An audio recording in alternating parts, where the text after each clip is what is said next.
And I'm going to record to the cloud. Recording in progress. Okay, got one more here. That was really weird. Connection dropped, and then it did an auto reconnect. No idea why that dropped like that, but it did come back. Anyway, it's all cool stuff. It's a pain in the ass. It's endless to get everything working right.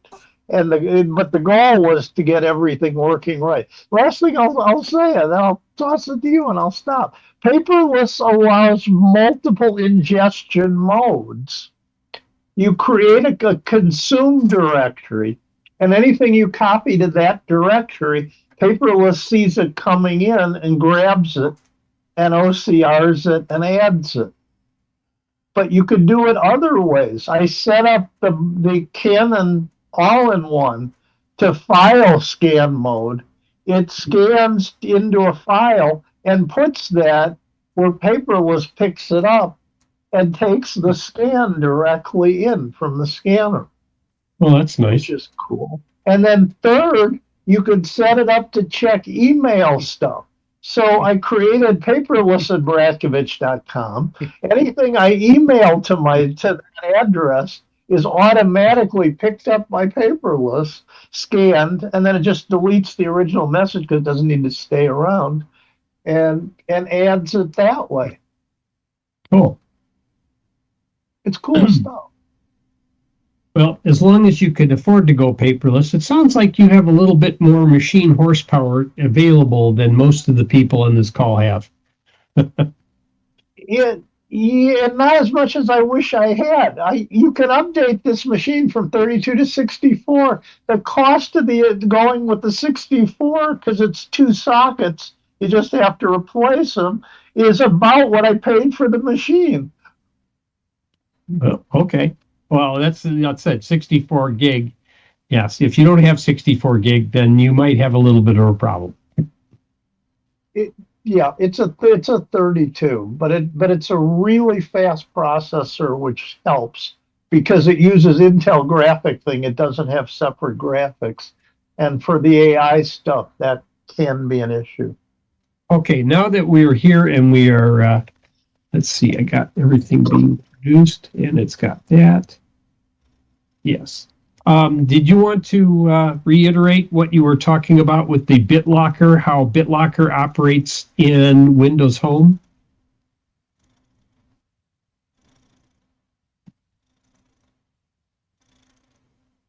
The fact You're talking to me or Bob? Yeah. Whoever shared it first. Did you want to share that, Bob, or do you want Sid to share that? I don't use BitLocker, and I've never had BitLocker engage in Windows Home except maybe one time by accident. So, Okay, yep. Sid, the floor is yours. So you hold on to the ceiling then, and I'll take the floor. Yeah. And Ed can do the walls, and then we sort of have it covered. Anyway, Dennis can do the windows. Never mind. I thought Tim did Windows. There you go.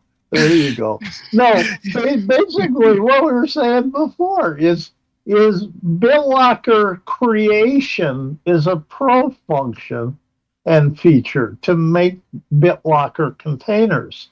But reading BitLocker is included at home because for obvious reasons. If you create a BitLocker for somebody, they have to be able to read it. So the reader stuff is included with home as well. The connection tends to work fine when you do it.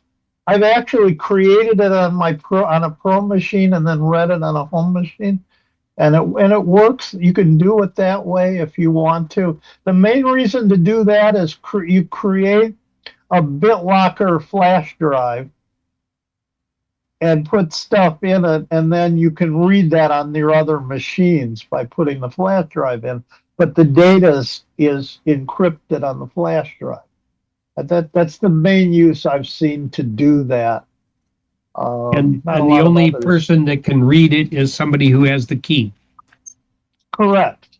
you have to have the key, the BitLocker key, or you're not going to be able to get into it. And But and Sid, review for us the difference between where the keys are stored in the home read-only mode versus the pro you can create it mode.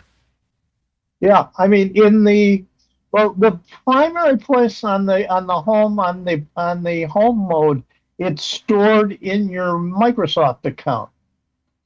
It's your Live ID account as a save entry, along with all sorts of crap they store now. I don't know when they started storing loads of crap in there, but for instance, your Windows key is stored in there now. Which is kind of a strange place to keep them, but they put them in there as well. But they don't really have an easy way to know which of those is for which machine. As near as I can tell, there's no way to add a note or anything to those things. It stores them, but there's no note feature to label them as to where they came from. Which makes, yeah, go ahead. Yeah. So in BitLocker Pro, is it that you can store the keys locally?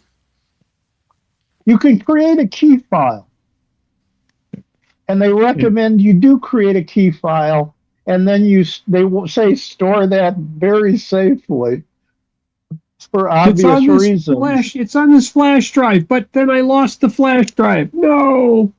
Yeah. No, you put it on the flash drive, but then you BitLocker encrypt the flash drive. Yeah. And forget that key.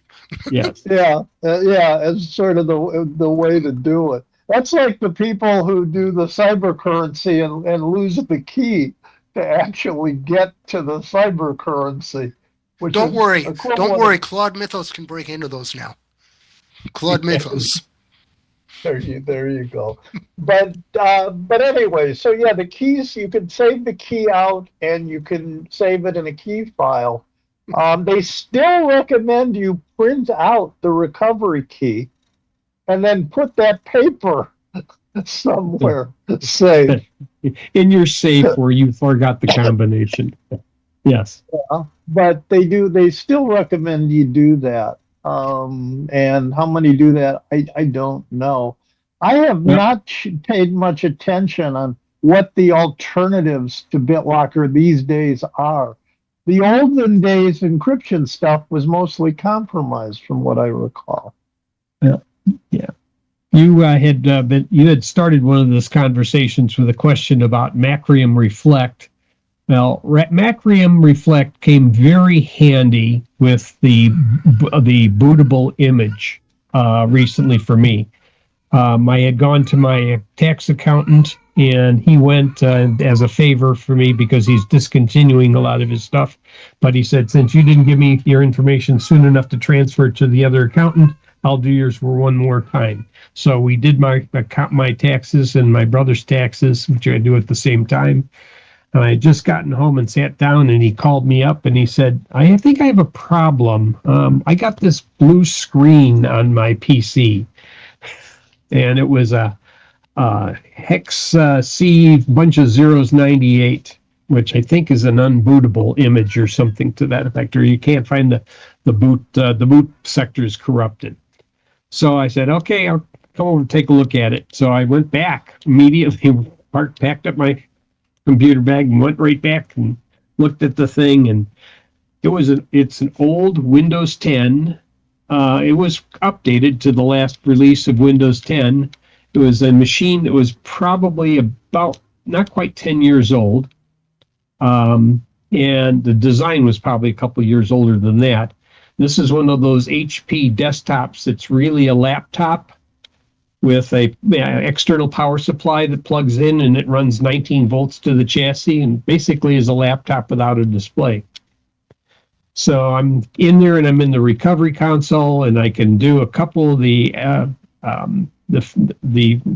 trying to fix the boot block, but one of the fix MBR gives me operation denied, and it said, okay, so I'm sitting there trying to figure out what else can I use to try and access this or recreate it without rewriting over everything, which has good data on it. But I said, I'll put on my Macrium Reflect bootable image, and I'll just see if I can snap a copy of his current image off to his external hard drive.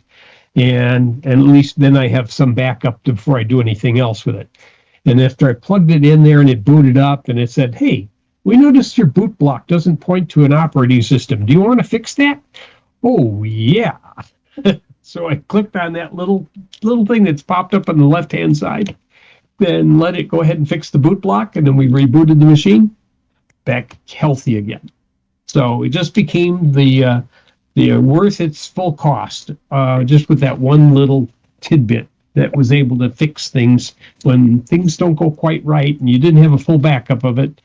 I mean, this backup was on an old Seagate with whatever the backup utility of choice was back then, with no manual recovery of it. You just basically were supposed to boot and run that recovery program and put it back from once it copied. But this way he had it all working, and turns out he thought it was automatically backing up all this time. It had been unplugged out of the back of his machine, so he didn't even have a current backup of it either. Anyhow, that's all healed again, but Macrium Reflect is highly recommended, just in the fact that if you have the bootable image, there's things you can do with that might bring your machine back. So thank you for pointing that out to me as one of my alternatives, because I don't remember even seeing that in Acronis at all. So that was worth it. Let's see, what other things we got? Open forum. So people bring any questions, go ahead. You can ask them now. Raise your hand and I can go through any of the people that want to ask a question. Everybody brought answers tonight. I can show what, yes, oh yeah, so Bob did post something to everyone. Yes, if you set it up beforehand, Macrium Reflect can handle BitLocker if you've done it with Rescue Media in advance. Yes, there's an option you have to enable, and it has to be set up with the BitLocker enabled so that it picks up what the BitLocker is doing. Yes. Okay. After that, it doesn't care. Okay, cool. All right. I get to show you what I've been doing as of late. All right, good. We'll go here. All right. Basically, if they can, okay, go ahead there. Get out of my face here, machine. All right. This is basically what I get to do. This is current. So last week, they started coming out in force, and they become very, this must be one of my last year chipmunks that recognize this. But in between that, and I was watching, I just finished a beer, or I was in the process of finishing a beer, and a local hawk came whipping by my Bird Buddy feeder and chased this downy right into one of the windows on the second floor, and he bounced down into the shrubbery, and I had to chase the Cooper's hawk away because he was going to go pick him up and run away with him. So I happened to pick him up, and he just sort of sat chilling out on my lap and my shoulder while he was recovering. And about 25 minutes later, so you can see his beak is open. That means he's still in the stunned state. But other than that, he closed his beak, heard another woodpecker in the area, and then flew off and disappeared. All right, let's get rid of that one. Here's some of the other things that I've recently picked up.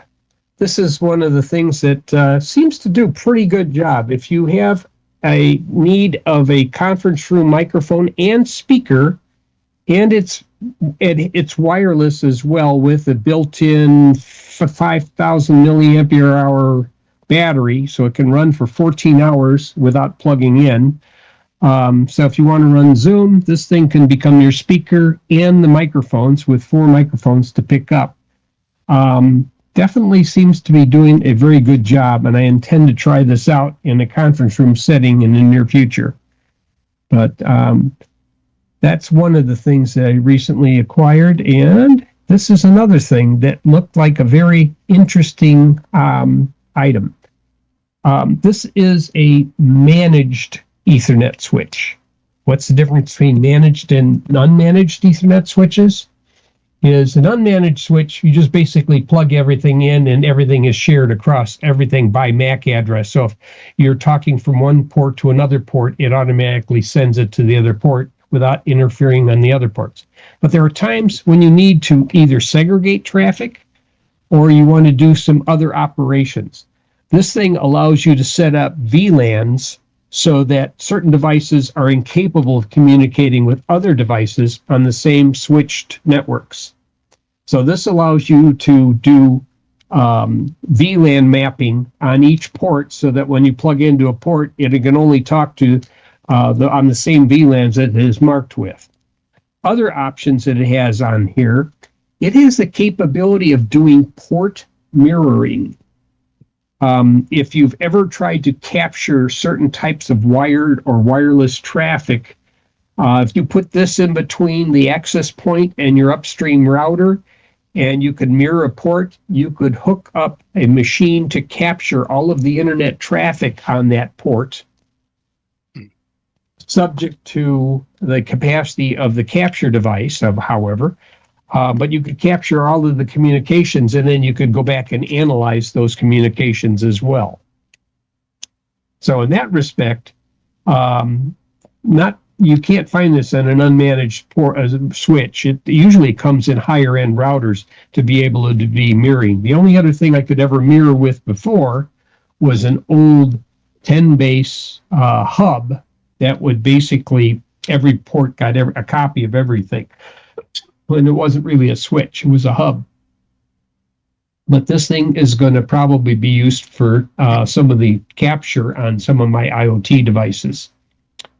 Another thing, and the price was definitely worth it for an 8-port managed switch for $12. It was worth it. Another thing that I happened to see on Amazon Haul was one of these when you need an 8-port switch. An unmanaged switch that just basically makes sure everyone goes everywhere. It's got an external power supply for it. Plug and play, knock it out. And sometimes when you need an extra couple ports, you slip this in between. And it works very easily. And of course, to connect all these things with, I found these very handily. 10-foot long patch cords, which you use if you have any sort of number of machines like I do. Cat 6, so they're fast enough to do 2.5G if you want. And they have all eight wires, so they're full good to go. It'll do PoE if you had it as well. And the price, $3 for 5 cables, can't be beat. All right. Those kinds of things are the interesting things that I discovered recently. Couple other things. I was pointed at tonight's presentation by Tim. He happened to find this. But the gentleman who has put this together is, let me go ahead and get rid of this.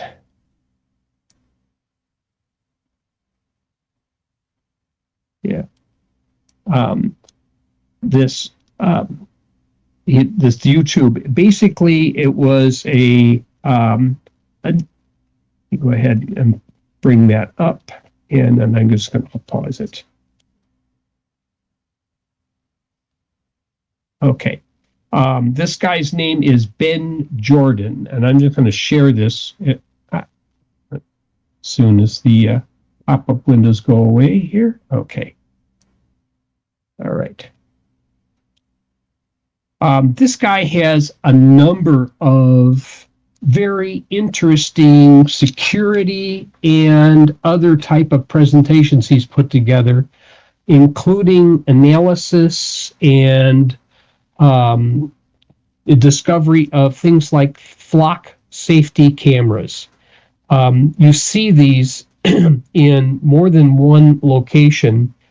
These flock cameras are very distinctive. It looks like a plain black pole with a solar panel, and it looks like a video camera on the one side, and it's pointed at the direction of traffic, or maybe it's pointing away for traffic so it can read license plate. These are license plate and capture cameras that are hooked up to the Flock safety network. When he started showing the information on this, I said, I just went by 4 of those cameras on one road today. And I was wondering, is this actually measuring my speed, or is it capturing all the camera information? It basically, those are Flock safety cameras. He also shows how they can be hacked and how easily they can be hacked, which is a scary thing as well, since Flock safety will share information with the government, but they're the ones that are an information broker. So they're capturing it and selling it to people, making it available, and that's kind of scary. But anyhow, that's basically what I've been up to, other than, like I said, putting a presentation together. Any other questions come to mind while people are sitting there? Go ahead, Sid. Well, I could stand up instead of sit here if it helps. But anyway, I don't know if you noticed, I was looking at your eMeet. What a name for a company, eMeet. eMeet, yes. eMeet.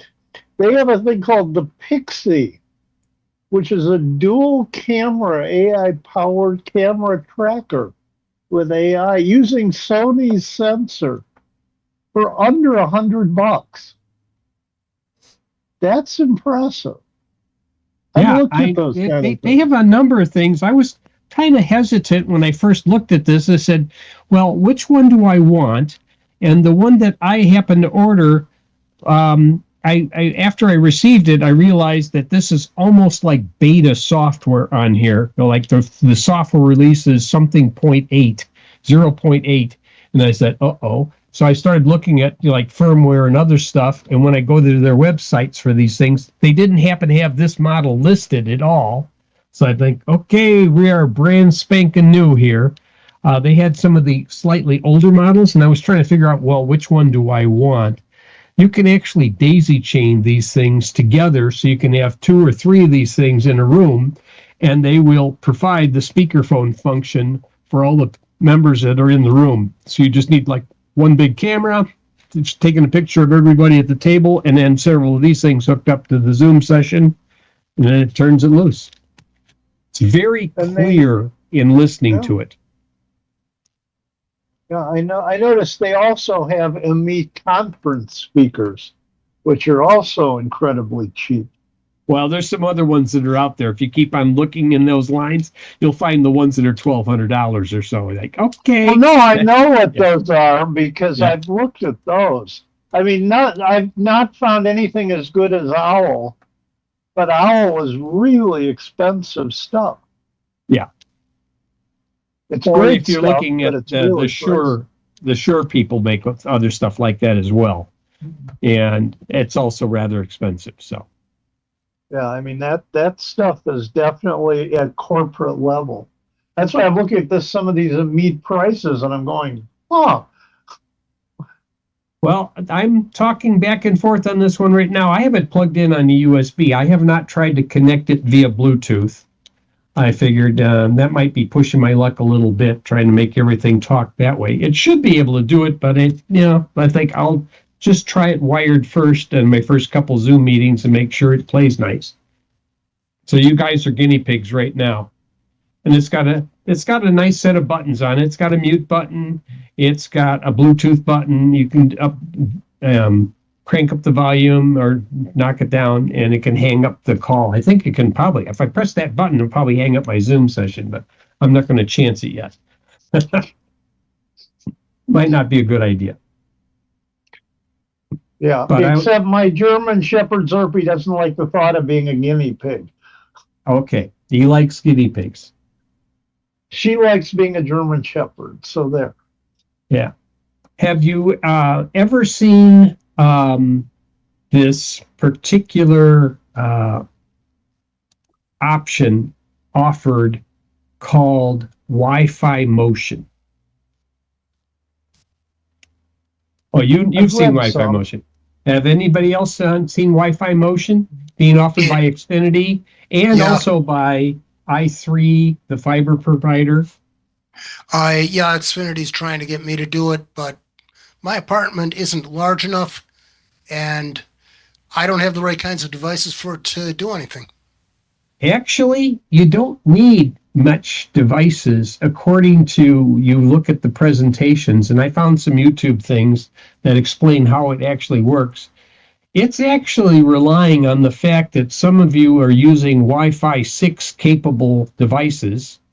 And with Wi-Fi 6, there are capabilities within the router to do things like beamforming between the other devices and also be able to accurately measure the received signal strength from various angles of the beamforming. So what they're doing to detect motion is they're looking at some of the signal strength from some of the other devices that are being utilized in your home, and they can tell if somebody walked through the path of that and determine that there's been motion detected in a room. So depending on which rooms and which devices, it can detect, oh, somebody's at home.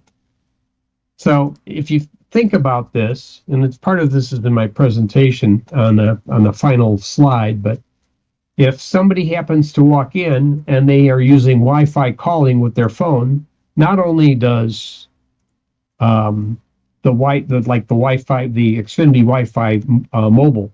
So if you walk in with your Xfinity Wi-Fi mobile, it knows who's there. It knows they're in the room and they're moving around. And they might be able to know if there's somebody else in the house, depending on what room is active and so on. So it's interesting. We talk about security and information being shared. The fact that Xfinity is now exploring this as an option and other companies are also looking at it. I think it does, though, require on the particular Wi-Fi access point and whether or not Xfinity has control of it or not.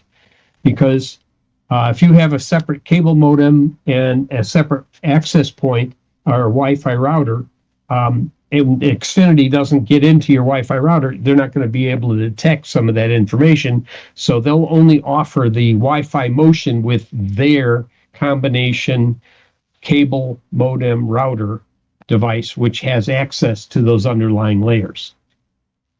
So if you don't want people to know about you moving around at home, you may want to consider having your own router. Okay, any other questions we got here? Go ahead, Sid. I should stop at some point. I'm looking at the Amid daisy chain cable, because you mentioned chaining together. Can you see if there's something in this cable that's out of the ordinary? Because the cable is $30 on Amazon. I'm not sure how many prongs, because I didn't get one with this It particular looks unit. like a standard 3.5 millimeter, 3-segment instead of a 2-segment. And that could be it. That's probably all it needs. I suspect that's all. It's going to be an analog connection, I'm pretty sure. It's $30 just for this cable, and I'm going, the Amid stuff is so cheap. Unless you get one with an extra unit. Yeah, I'm curious because I don't see, to me, it's just 3.5 millimeter on each end, 3-segment, and Well, with a 3-conductor cable, you can have a ground, a transmit, and a receive, and it could be a digital format. And that's the way I would expect to do it if I'm trying to control multiple audio paths at the same time and then send digital packets back and forth. I put the link to it in chat. But anyway, Yeah. Yeah, I mean, to me, it just looks like a standard 3-segment. It looks like there is 4 connections, not 3. Okay, I only looked to me. All right. Yeah, when I magnify it up, it looks like there's, yeah. Let's do that. No, it's not going to let me look magnify it. It's being obstinate. Yeah, won't let me quite look at that. Yeah. I usually just hit print screen, which pulls up the snipping tool. Then I Yeah. grab it and then I zoom it in that.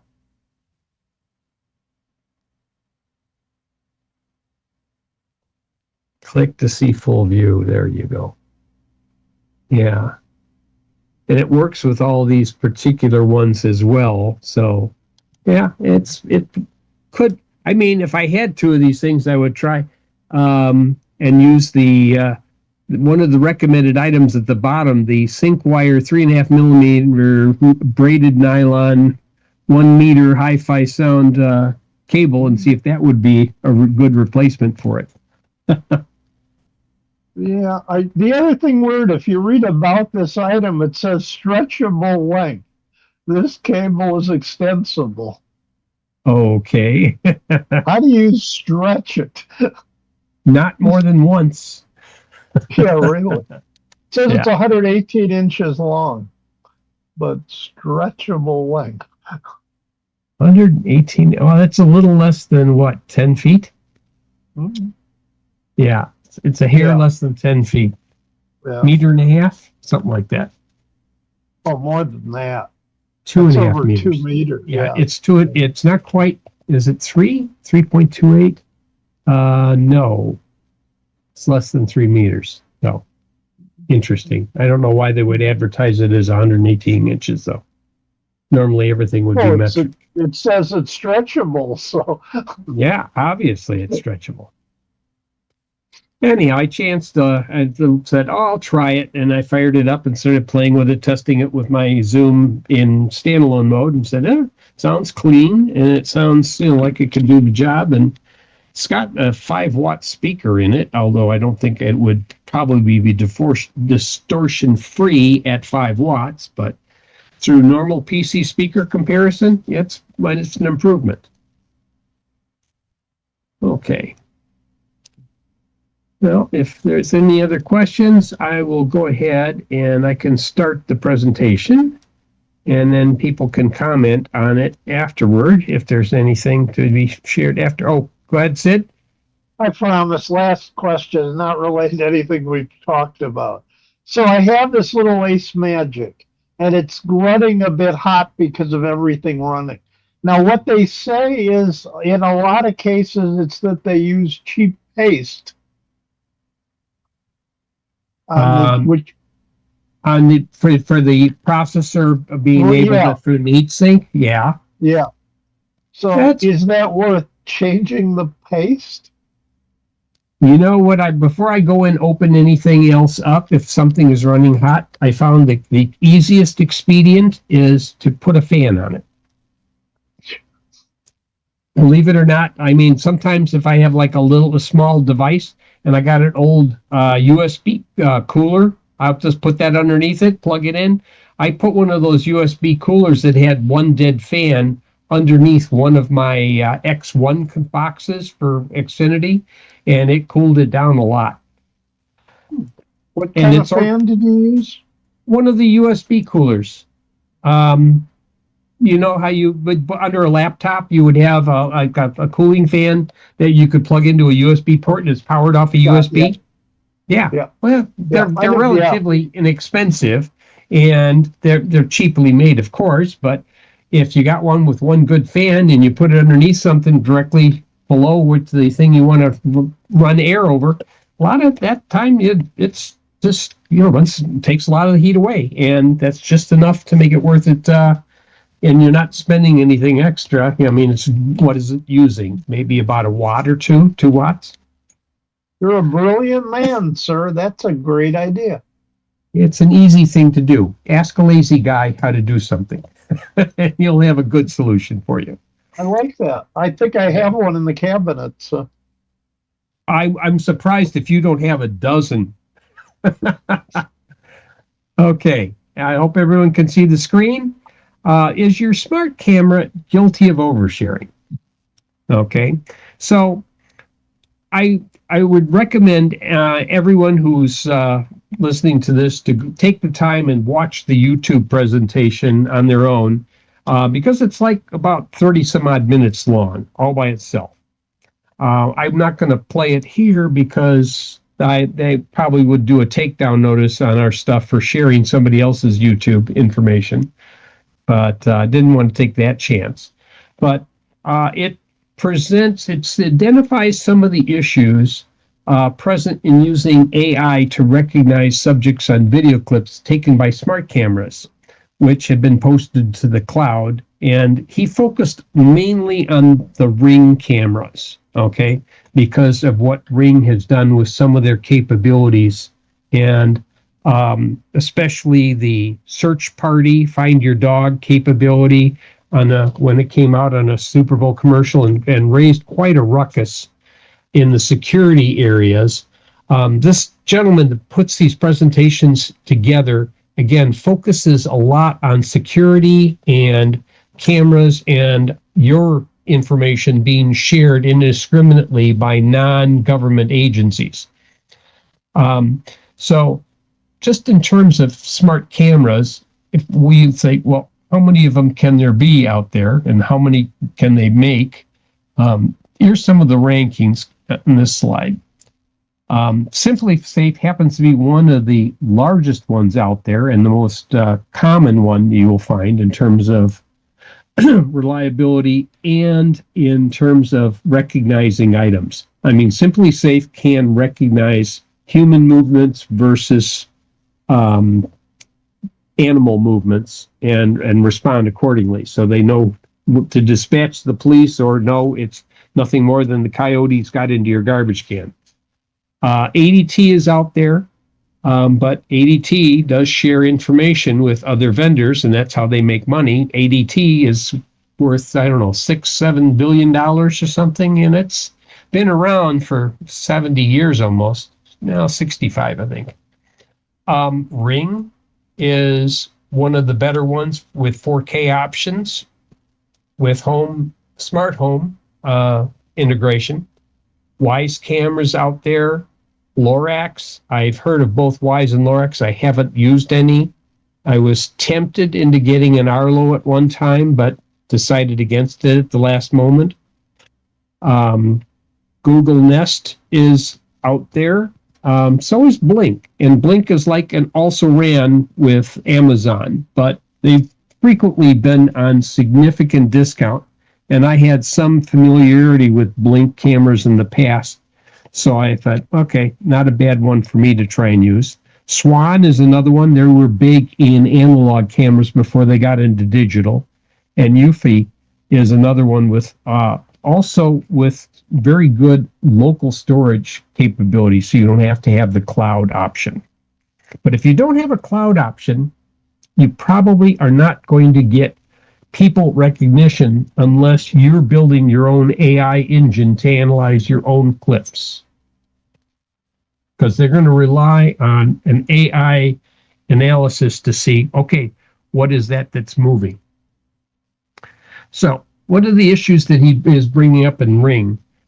Specifically, when they started doing some of this arrangement with Flock Safety, the company that makes license plate readers and has partnered with police departments and with Ring to provide access to video footage for things like, we're not just looking for a license plate, we're also looking for a car with this bumper sticker, with this dent on it, and their cameras are capable of capturing all of that information, captures the video image, sends it to the cloud for AI to recognize, and then the AI can pick out the pieces. So if they're looking for somebody, it can identify the car that is going by, whether or not it actually got the license plate. It could identify through other things and put out a notice to subscribe police departments to be on the lookout for this particular vehicle in this location.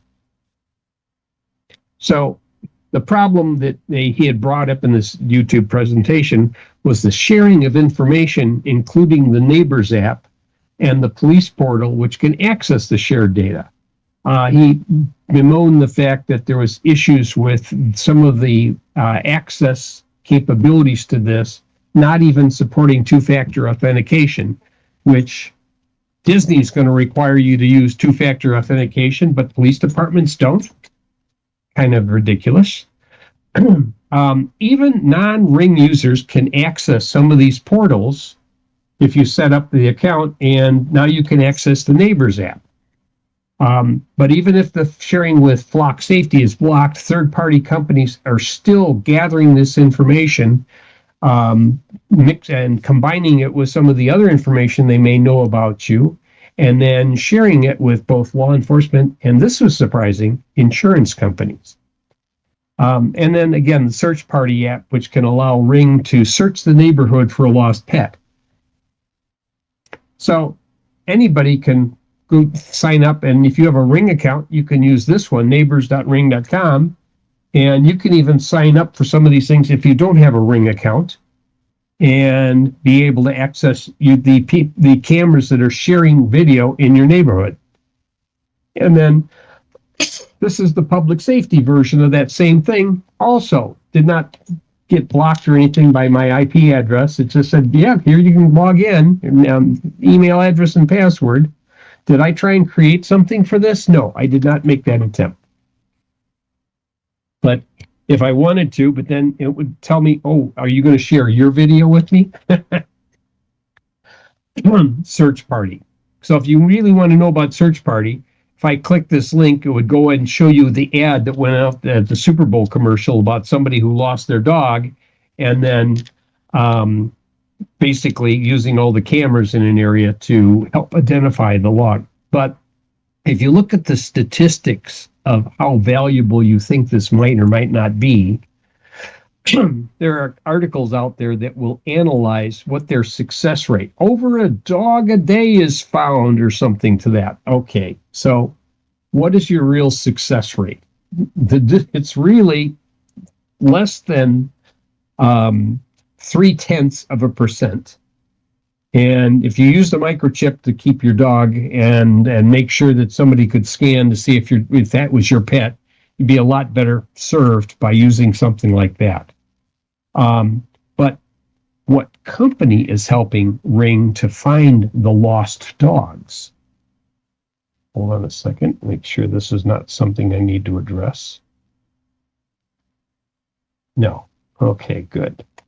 All right.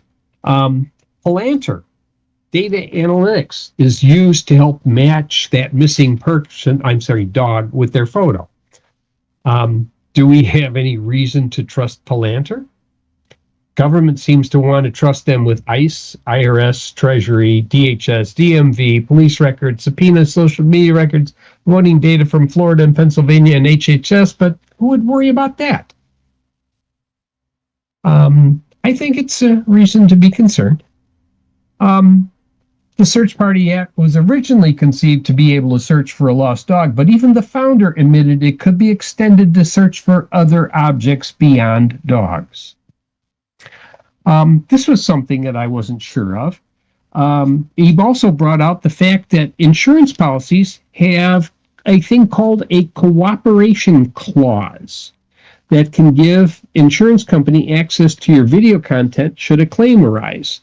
When I first looked at my State Farm policy documents, I originally didn't find that clause, but after I used OCR to scan the entire document, it did have that clause.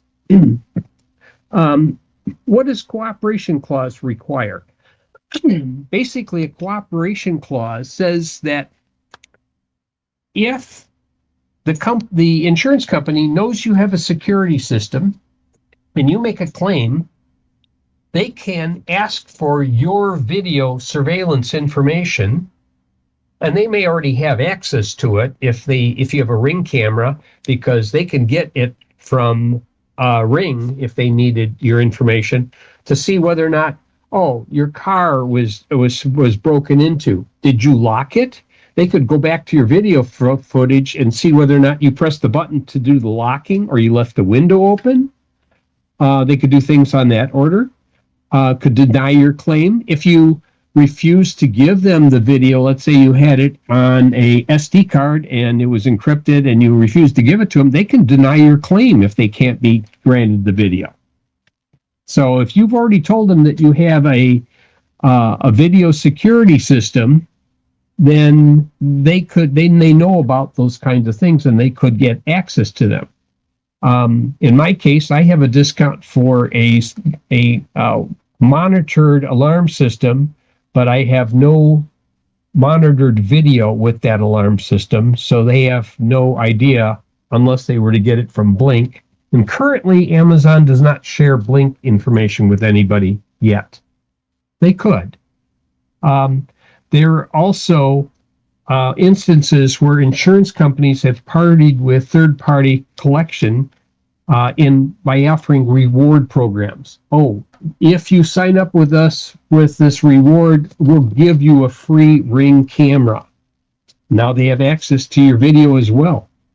They've even used some of this to analyze for companies. If somebody made a workman's compensation claim and they were, like I said, they had a problem with their leg or something, their arm or something, and they were to catch you on video going to put the garbage out, before the garbage men came out, and they didn't see you limping enough, and they checked gait analysis and all kinds of things they can do on video, they could deny that claim too. And again, there's the free security system. By doing that, they have an API so they can access the information probably without ever having to have your login credentials. So they can go ahead and get this. The YouTube presentation goes into that, again, talking by analyzing that person's gait to refuse the claim. And if your neighbor's yard is covered by your camera because you happen to be closely, and they have a problem in their yard, well, they could subpoena your footage to deny the neighbor's claim or to at least investigate it. But even telemetry data without any video can provide others with information about your activity. So let me go back to that one. The telemetry data, if they just know from your video camera that motion was detected and you looked at the clip, they can infer certain things about you were home or you weren't home or where you were located at when this is allegedly occurred. So if you said, oh, I was home and somebody tried to break in my house and they have the information that says you were looking at the clip from elsewhere, then they could possibly deny your claim. They would have that telemetry. The fact that you are checking video feeds on a regular basis, they could do that. They could probably even see if you lock the door with an electronic lock or not, because some of these video systems have the capability of a smart lock. So who does Ring share user data with on the third-party level? That includes Facebook, Branch.io, Mixpanel, AppsFlyer, Crashalytics, all these things. And they'll get things like IP addresses, names, sensor data. And this can be shared with Amazon-related services, law enforcement via the Neighbors app. Any of the Works with Ring integrations can pick this up. Again, some of these can get the information via trackers, including device identifiers. So they know, okay, I know which devices showed up at the house. There were 3 people with phones that were in the house at that time. So I know that there were 3 people there. The Works with Ring, smart locks, lighting that connect to Ring via APIs. Oh, you were turning on the lights, those kinds of things. And if law enforcement wants it through the Neighbors app, they can request some of that information as well. Within the Amazon ecosystem, as an Amazon company, Ring is sharing the data within Amazon. So other places can pull it up as well. It's Amazon Sidewalk. You could do other things with it as well. This is where I think Blink might actually be able to share some of its information within the Amazon family. So how does the insurance company get that Ring info? They can receive it through user-initiated documentation and professional monitoring certificates. So when you tell them you have professional monitoring and you give them the certificate, okay, now you can do this via ring.com and select monitoring, download the certificate, and then you give it to your insurance company and they give you your discount. Okay, but now you're sharing your information with them as well. Now, the other way you could possibly get an alarm discount without disclosing your cameras, don't have your camera system one of the ones that they would share. And even if you have a local camera that only records the SD cards, and this becomes knowledge that the police or insurance companies need, they can subpoena that footage. And if you fail to provide that footage, they could deny claims. And some of the other items noted. Okay. This gentleman also created some apps, one of them that would detect the bursts of encrypted video traffic from outside the residence. He could see the video traffic that cameras would trigger, and he could tell by analyzing the packets whether it was a camera that was triggered by movement or if the owner was accessing the video feed remotely. And he decided not to make this app available to other people, fortunately, because it can be used without having access to the Wi-Fi network in question. Just being able to pick up the RF and analyze it with a gain antenna, you could do those kinds of things. He also finally gets down to some of his points like, well, all of these security systems have these made for statistics that they claim that, oh, you're going to save crime. We're going to stop crime by having a video camera and such. But they say that it really does not discourage crime. If you have a choice of going to one of two residences, one that has 3 tires that are lying in the driveway and some garbage on the lawn, or you're going to go to the house that has 14 security cameras pointing outside, which one are you going to rob? Said, well, put on a mask and go rob the one that has something most likely to have.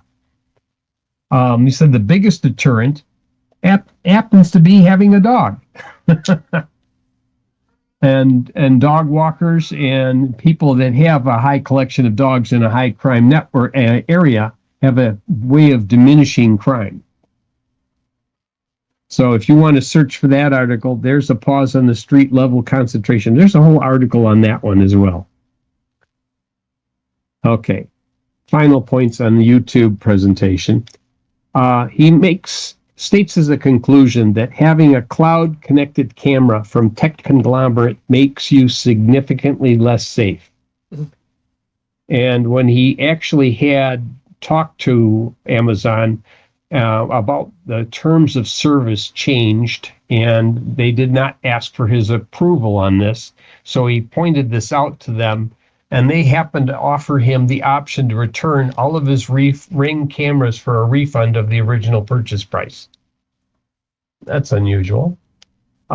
He also noted that he worked for many weeks on this, doing a type of, I term it a man-in-the-middle method of capturing encrypted video, which is only using SHA 128. And he was able to find some common identifiers with the camera movement and switching between the feeds for the original feed and his alternate feed. He was able to decrypt some of the encrypted data to the point where he was able to capture the encrypted video decoded. He has also constantly reminded Flock Safety about the exploits in their camera surveillance protocols. And there's a bunch of those videos as well that I recommend you watch if you want to understand how the license plate readers work and how they look for the square license plate frames and identify the letters within it. He also finds a way to make it more difficult for those automatic readers to recognize his plates. And if you thought that only your smart camera was the thing that was oversharing, look up what Xfinity offers with the thing called Wi-Fi Motion. So you can look it up, and there's an explanation of actually how it works in another YouTube article. And it does require a more sophisticated router than some of us are using, and access to the internals of the router, being able to know signal strength and how the connection is varied over time, which is available within the router, but is not typically shared outside of the router. So, and again, if you have a Wi-Fi capable phone, it's just a short hop to connect who is at home and which room they might be in. And i3 Fiber Networks also mention having Wi-Fi motion available on their devices as well. So it sounds like there's going to be more of these rather than less of these available. All right, and I'm going to hit stop share here, and I'm going to find this and go ahead and post it. All right. All right, and my computer, good. All right, smart camera overshare. And send. So all of you that have it in the chat, you can download a copy of this, and then you can go follow those links, and hopefully that shows you exactly a lot of the information behind this. And again, the guy's name that puts out these presentations is called Ben Jordan. Okay. Let's see. I don't need this. Let's close this right here. All right. What I'm going to do, let's see if I can go ahead and share that.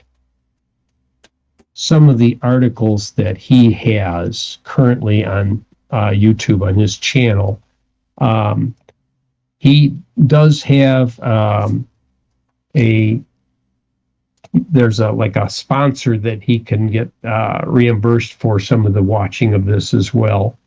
But he's primarily was working on items like he does create his own music, and he was trying to find ways to make it so his music is not easily found and cataloged on the internet. So he found a way of adding ultrasonic noise to his recording that most people cannot hear, no people can hear, but it confuses the AI algorithms in recognizing the music. So what the AI music picks up and what he has recorded are two different things. Which is also an interesting thing as well. But he's got, like I said, a number of these things. Hacking 80,000 flock safety cameras and how to hack them. You can see on that picture, you can see those solar panels and cameras on poles. That is the kind of things that you see as you're driving, at least around in our area. There's a bunch of them. Barrington Hills seems to love those. But usually has a lot of art, and I've watched maybe 2 or 3 of these presentations, and all of them were most definitely worth the watch. A lot of detail too. Okay, any questions? Yes, go ahead, Dennis. Wasn't Flock the one that locally here in Illinois, one of the police departments signed up and allowed their the cameras to be in the big network to share with other police departments around the country. And some police department in Texas used it to try and track down a lady who left Texas to get an abortion in Illinois. Wasn't that? There's a lot of that kind of stuff. One of the other presentations that I looked at described one of the couple of those things where the flock cameras have misread the license plate number and thought it was somebody else. So this woman and her children are down on hot asphalt, face down, while they're busy searching their car, thinking that they thought this was a stolen car, when in fact it wasn't. And the police department ended up paying $1.9 million. This other researcher that he's worked with as well has posted some security flaws in flock safety cameras to the point where they can be analyzed and compromised without even access, because they have Bluetooth and no two-factor authentication. So people have gotten into these things and found out how to access some of the databases, because some of the stuff is clear text. The other things that are with this flock safety also will track things like their goal is one of the things that they advertise is being able to close a case with one click. So not only can they analyze the video cameras, they can obtain all the police logs and everything that were used and capture all of this together so that they can do the policeman's work by automatically with AI and have the whole package ready to go to a jury after they arrest the person. It's a little bit out there, but they will automatically have a system that has the video cameras looking for offenders. They also have the GPS location of all the police cars in the area, so they know which police car to send after these people because they know where they're located. They just saw them go by in a video camera. So now they can track them and basically apprehend them. And whether or not the cameras accurately took the right photograph of or being able to recognize the license plate correctly or any of the other information in it, it was all part of this presentation. One person happened to do a type of search for information on flock safety website, and he was able to get into a demo system, and then maybe more than a demo system. It looked like it was one of the Dallas police systems that had, I don't remember if he said 6,000 entries in the database, and it had people that they were looking for and the reason they were looking for, and then they had other people that are being tracked that they had no information they were looking, but it was just something they were tracking. Some of the police have been caught using the system to track their girlfriend and their vehicles. Like they put a thing in there that says, hey, if you see this car, let this particular department know. They're tracking their ex-girlfriends. A lot of abuse with all of this capability as well. So I recommend you can go and look at all those other presentations you have. If you're interested in finding out all of the flaws that exist in police security cameras, this is the place to look. You'll spend hours watching some of this stuff, I guarantee you. Other questions?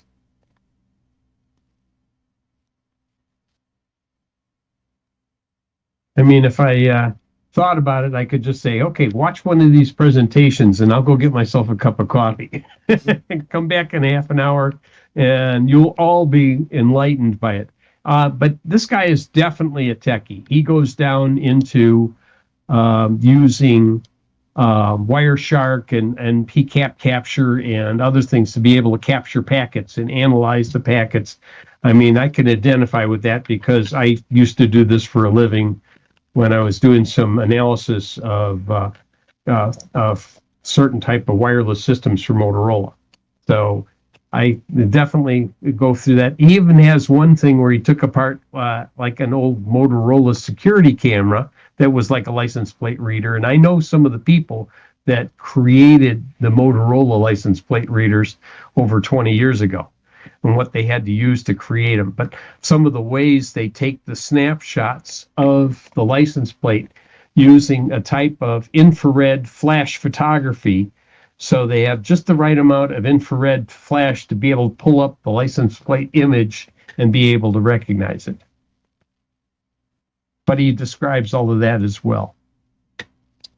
So yeah, very, very interesting. So if you're looking for something and you got you have extra time on your hands, go ahead and take a look at his channel. I think he also gets you can subscribe to some of his stuff, or you want to support his stuff. I believe it's with Patron. I'm not familiar with that, but I vaguely heard it somewhere before. So Yeah, very common on YouTube. So, yes, it was definitely worth watching. And I went back to it several times to check out some of the things in there. Even seeing the references he had in his comments, because some of the things he posted for the programs were on GitHub. And he also posted some of the documents that this other person referenced. He was identifying all of the problems that existed in the flock cameras. Said you could take a flock camera and you could press a button on the one side, and then you press this button on the other side so many times, and it would basically unlock it and make it accessible with an open Wi-Fi access point. And once you accessed it, you could use various tools to go in and see all of the photos that it has ever taken, including photos from the flock camera when it was tested in the factory. Yes. Go ahead, Dennis. Isn't I'm not sure. I remember reading this somewhere before. I don't know about Illinois, but does Illinois and don't other states have laws that prevent you from putting anything, some kind of reflective material or something over your license plate to prevent it from being read? They do have certain things if they can detect it, because they will look at your thing. If you have something that's infrared, a person with the naked eye is not going to see that. But the infrared camera could detect it. Now, granted, if you do something like this, the thing that he was doing that was more successful than just trying to distort the numbers was around the outside edge of the plate, because it's trying to look for a rectangle. If it can't recognize the rectangle, it's not going to try and decode the characters inside of it. So you're not obscuring the plate. You're obscuring part of the outside of the plate. So if you have a license plate bracket which is irregularly shaped, that might just be enough to keep the license plate readers from working until they figure that out. We have friends that got a ticket because they had plastic over the license plate. Yeah. Down in Chicago, they got a ticket. And that's the thing, is you put something over the license plate, yes. But just something as simple as around the edges of the plate so it doesn't look like a square or a rectangle. Oh, you can see the plate just fine. The plate is perfect.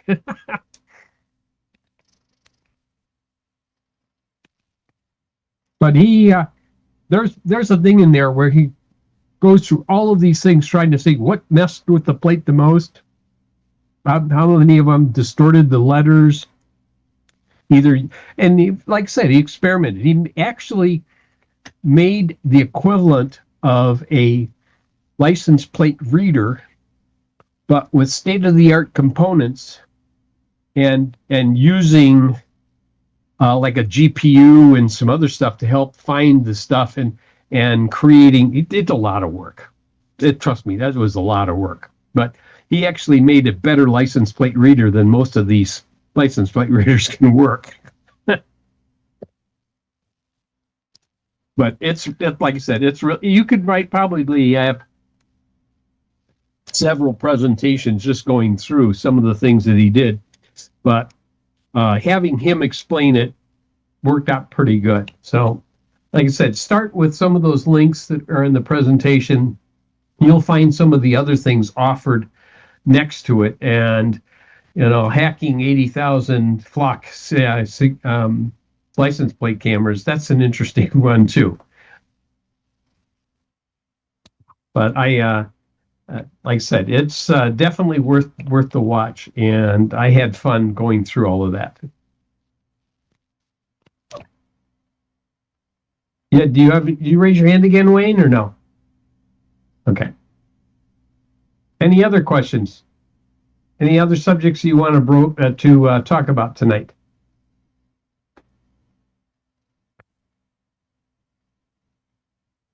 Yes, go ahead, Dennis. Just on the same note, several months back, there's another guy, like your guy, it looks into these things. There's another guy who looks into privacy issues, Mm-hmm. watching some of his videos, and he got way into the fact that there's a number of stores now that do facial recognition on people now, a lot of that. So he said he experimented with ways to try to block that, and he showed how he showed pictures, he in the video, how people try to put on like dark sunglasses so that it can't see their eyes and do things with their eyes. But then he showed, like you were saying, how they can use a infrared technology and see right through the darkest sunglasses that you can imagine. So he finally found some special infrared sunglasses available online. They're like $80 he showed how it blocks, someone trying to see your eyes and that.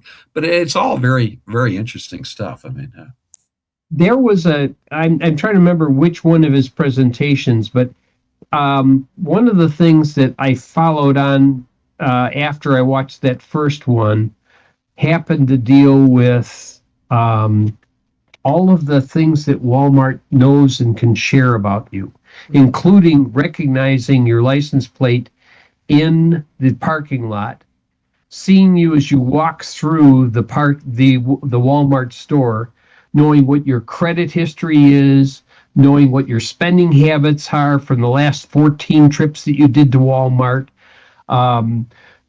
knowing maybe who you're with as you're doing the shopping, having all of your credit card information data, where you might have been previous to this, because it could access your license plate data and see where you'd been before this. I mean, if you have a strong enough, big enough database and a strong enough AI, you could put all this together. Said, where did Ed go shopping today?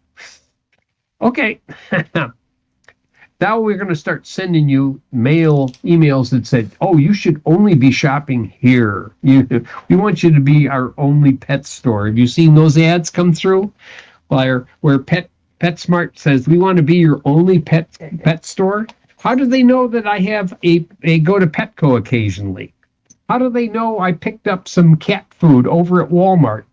Like, maybe they know. I mean, if you get it from a third-party broker, they might find out the fact that he got some Purina over at Walmart and he didn't buy it at PetSmart.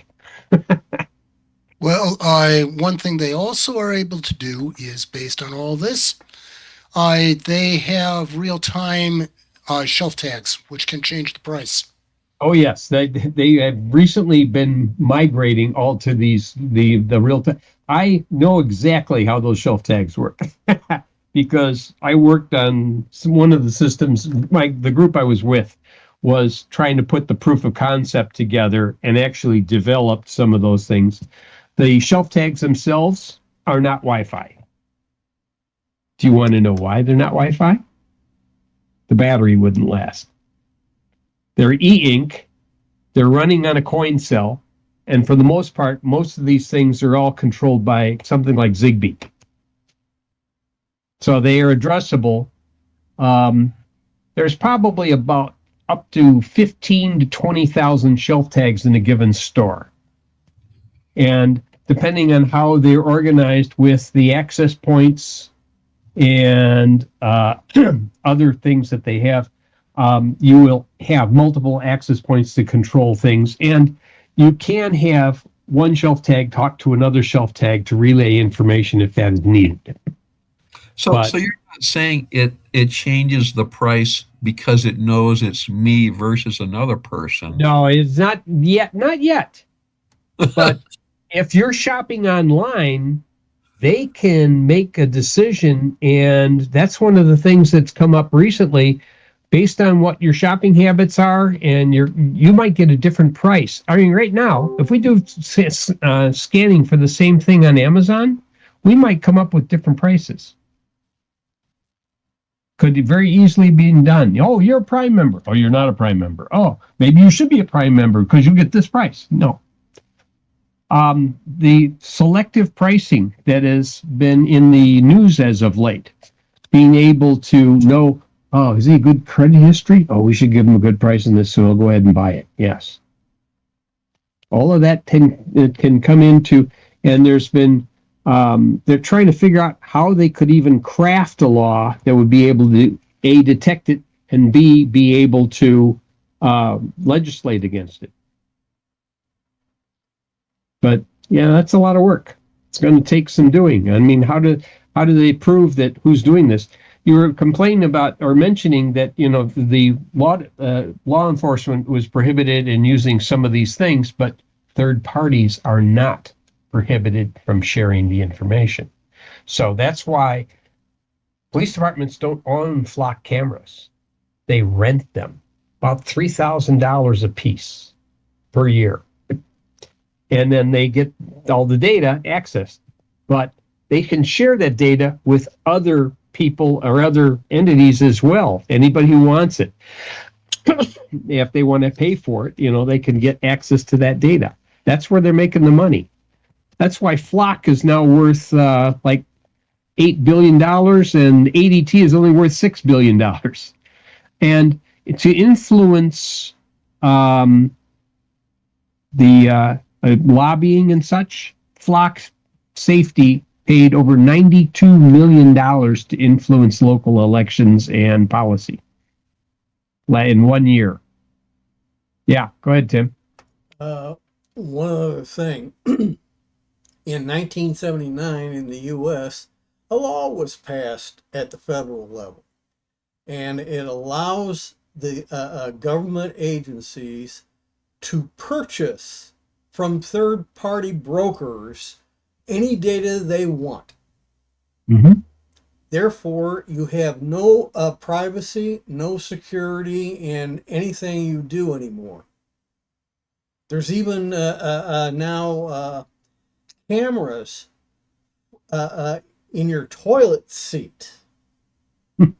I don't think I found any of those yet.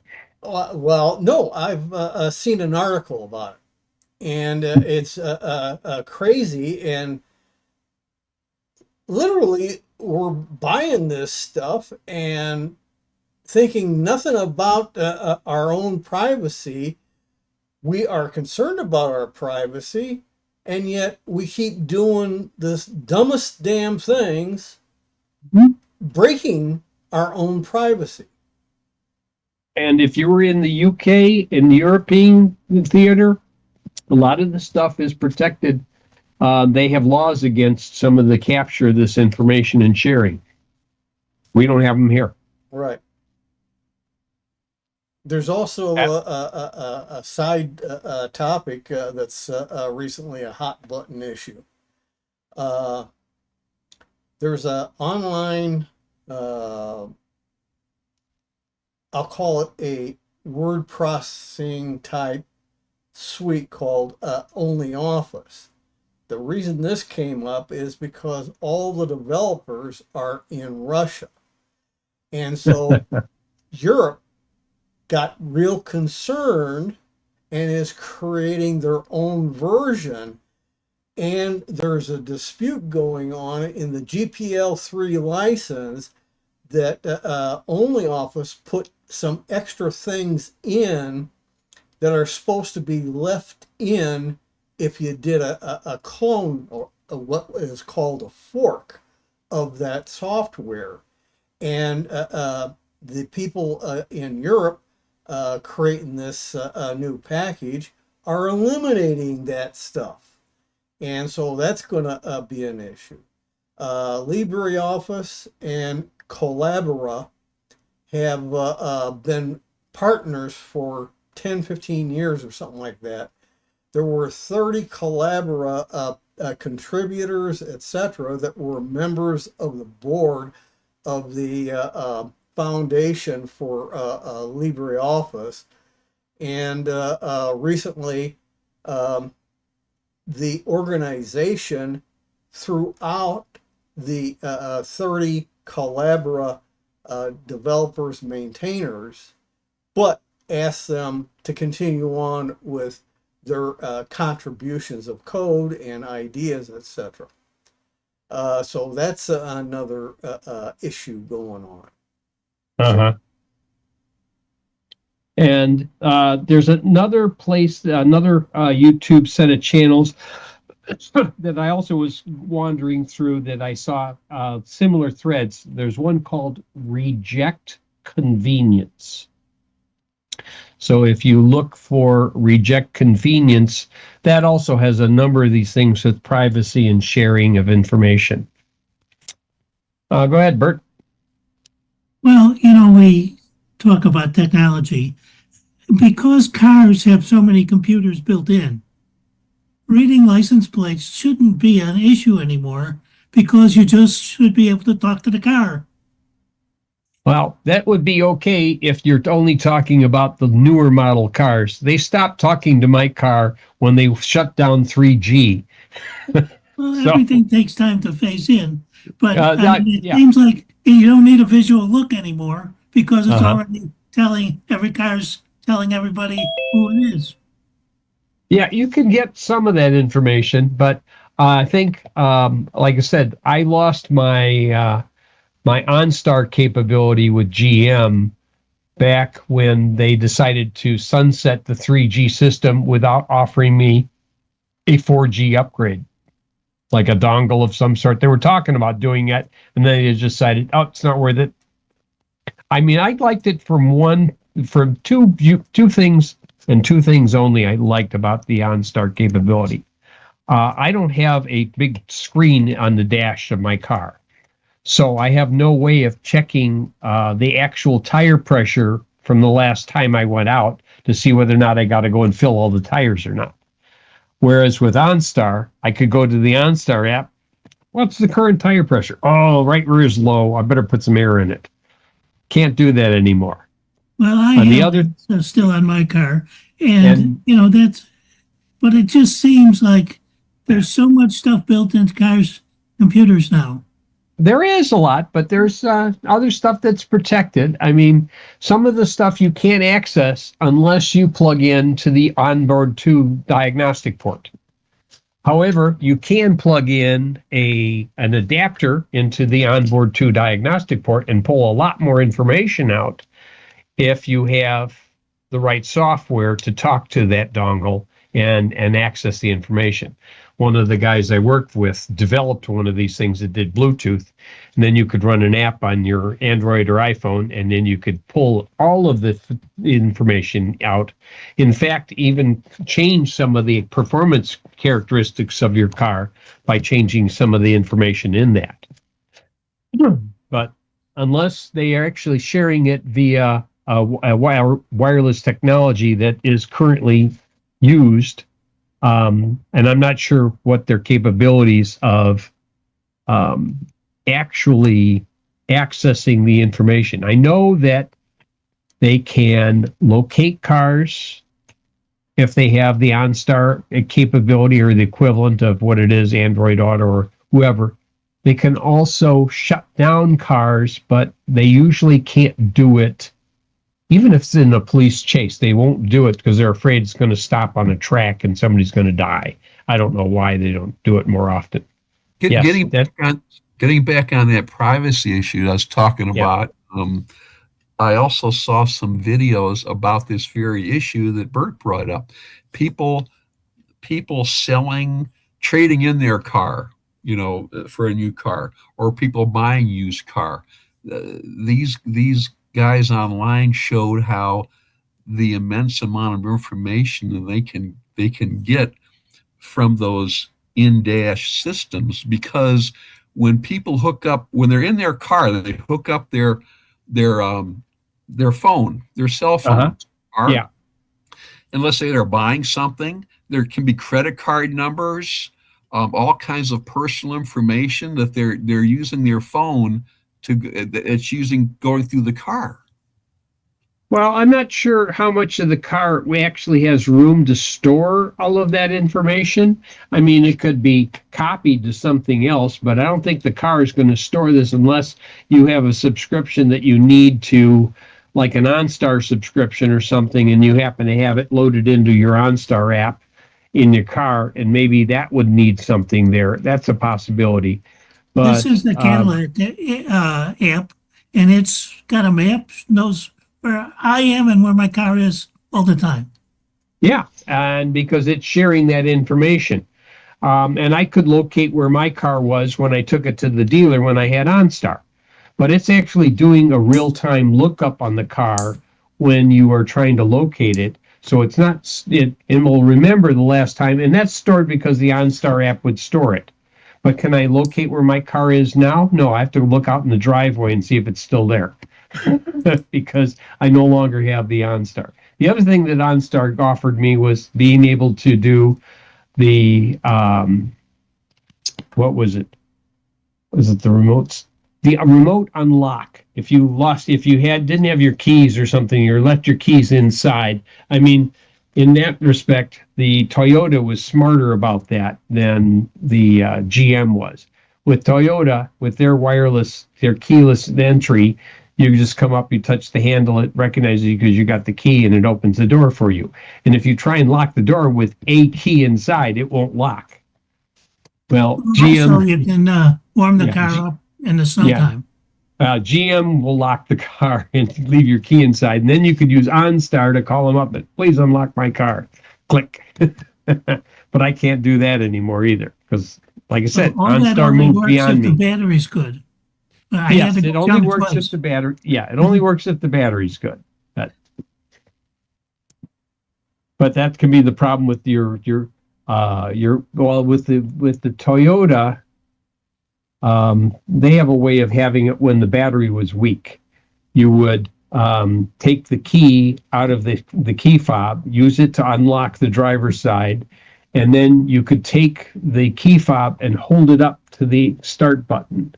And because it actually transmits power from the start button to the key fob, it can interrogate the key fob with a dead battery. No, my GM won't do that. It was just for non-use of the car. Yeah. But I mean, like I said, there's a lot of stuff being shared. I wish I could find that one article I was looking for about all of the stuff that Walmart had shared about you.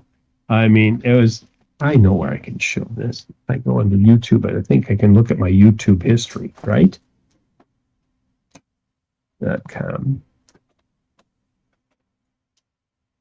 And can it show me my history? All right. And where's my history?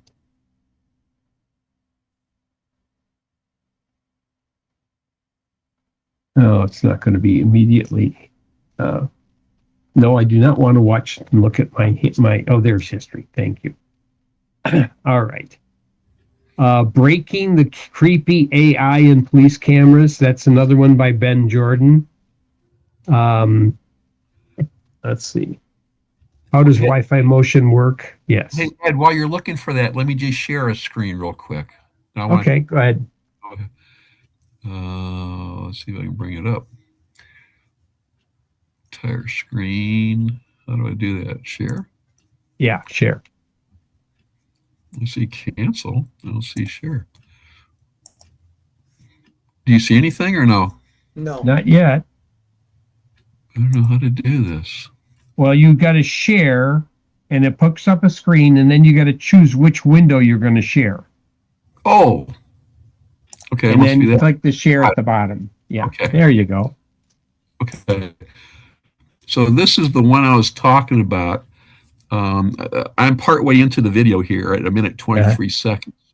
This talks about New Jersey dealers are obligated to delete personal information from cars, and Illinois requires repo agencies to wipe consumer data.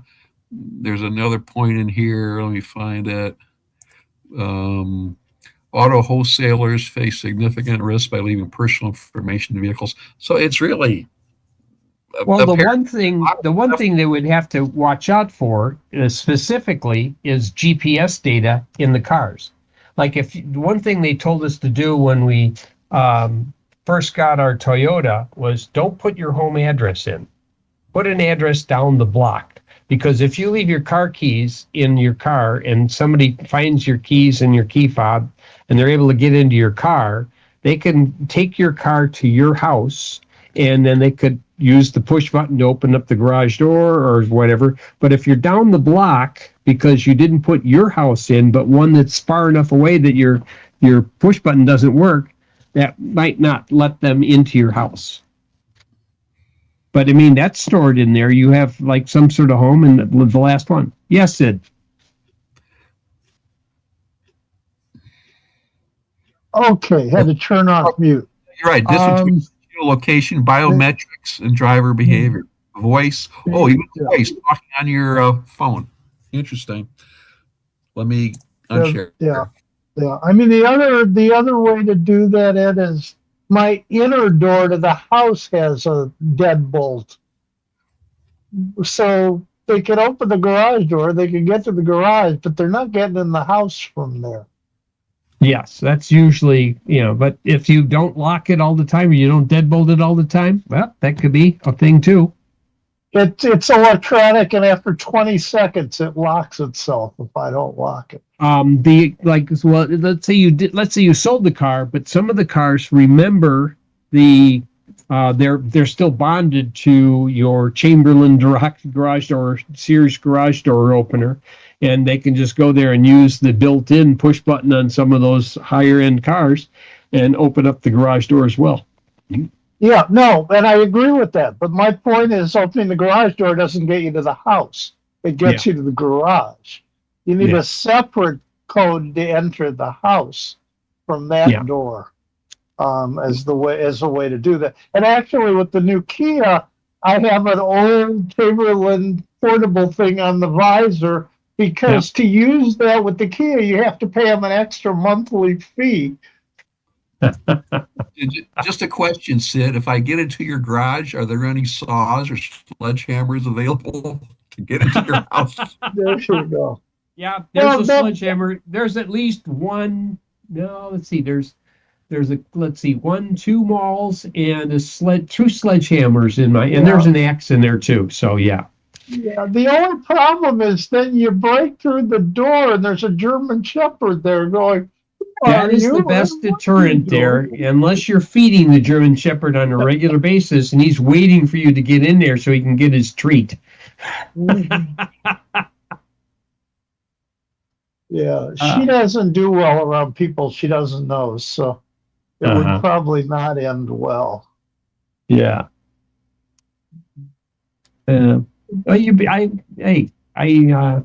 I have my way with animals. I already showed you some of the other things I had, right? Oh, here. I got one. Hold on. I got one more here. Oh. Another one. Cool. I have another one. Yes, I do. You've probably seen this one already anyway. So I'll just go ahead and get down to it. Yes. All right. Let's do share.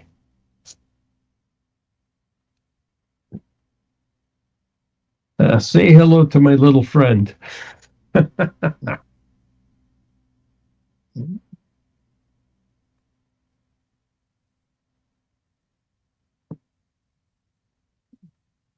That's not a robin, is it? No. It's a lot bigger than a robin. Where's this at? This is in my backyard. Really? Yeah.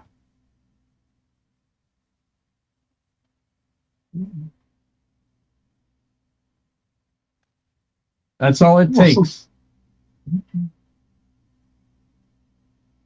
Yeah, So what is it? that's a sandhill crane. They fly overhead, and when you see 100 or 150 of them flying overhead, and you can just barely see their outline as they're flying overhead, you'll hear them all overhead, and you're looking all over for them, and then you realize that's them, that little tiny thing up there. And they migrate back and forth, and they've migrated back at near the end of March is when this one happened. So, yeah. I guess they like your area. They don't like Schaumburg. We've never seen one. Oh, like I said, they're all over Lake County. There's one down the street from me right now on Lake Cook Road, probably about a half a mile west of Quinton Road. There's it's called Hart's Farm is the name of it's one of the last farms that is there that they have a little bit of farming done, but they have a big area that they normally have as alfalfa hay in the front yard, but it's got water in the center of it with all the rain we've had. And in the middle of that is a sandhill crane with a nest. And I was driving by, I think I saw something over there. What did I see? And each time I go back, I take a look again, and finally I recognized that color of the ochre color on the side of the sandhill.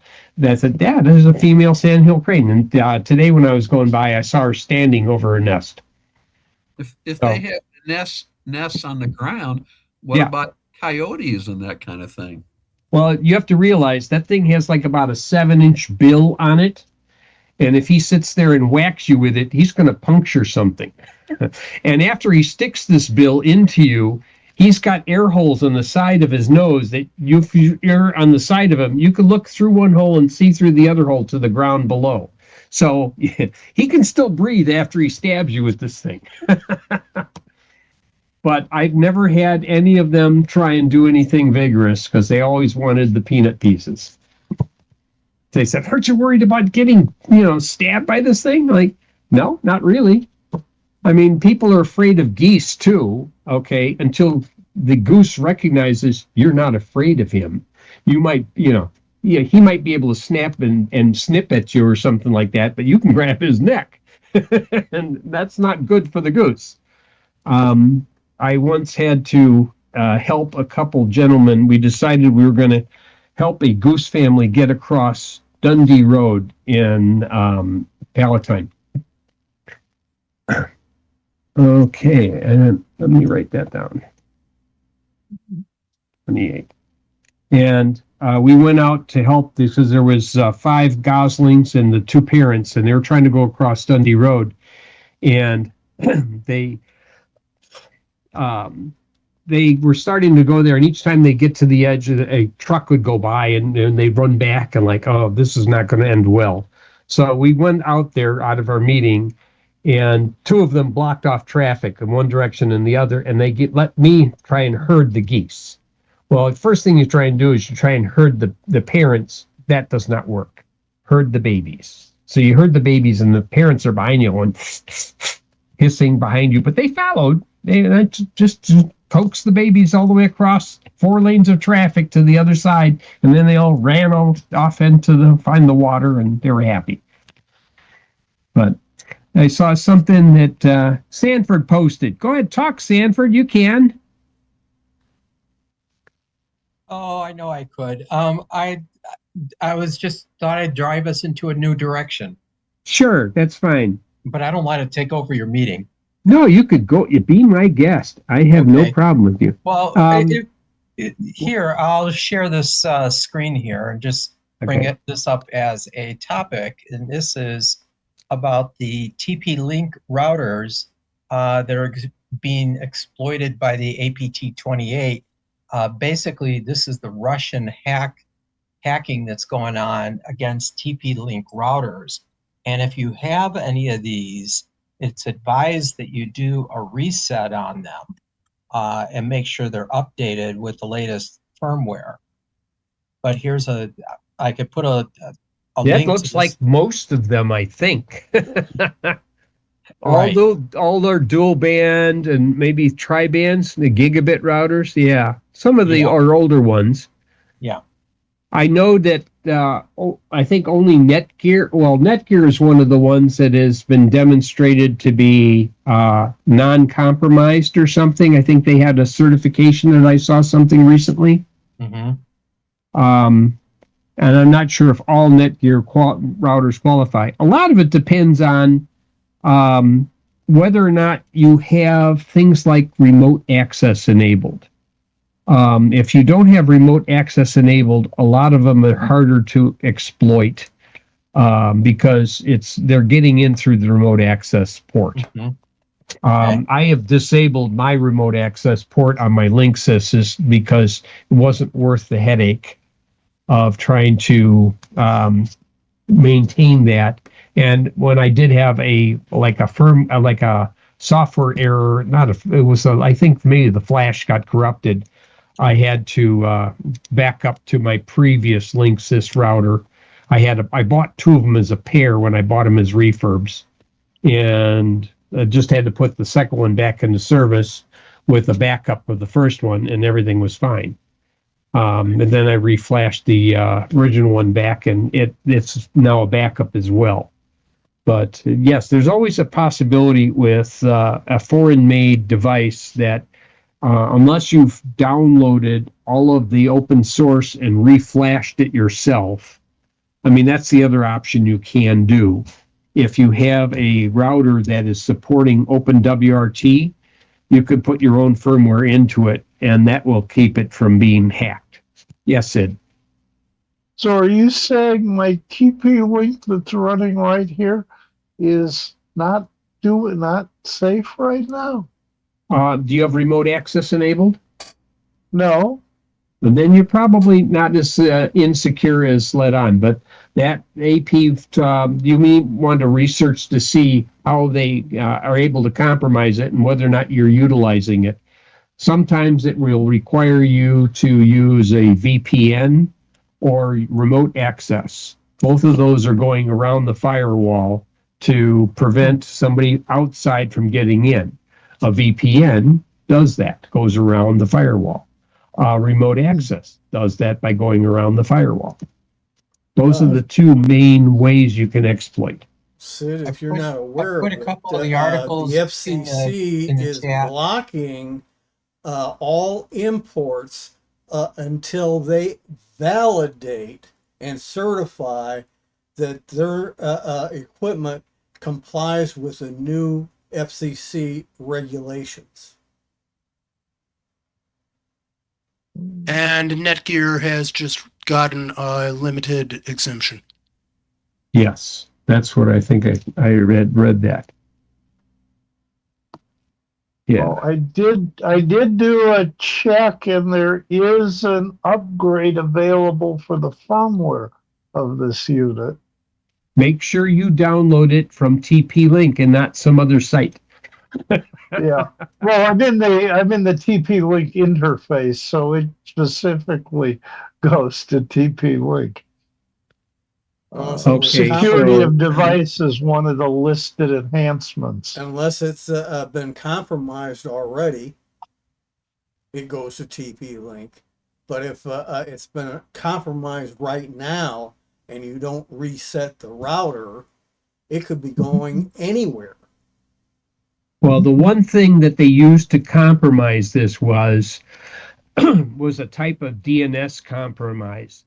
One of the ways of doing this is to force your router to use a specific DNS server like Google instead of getting it from your network provider. DNS hijacking. Enabling adversary in the middle attacks and theft of passwords.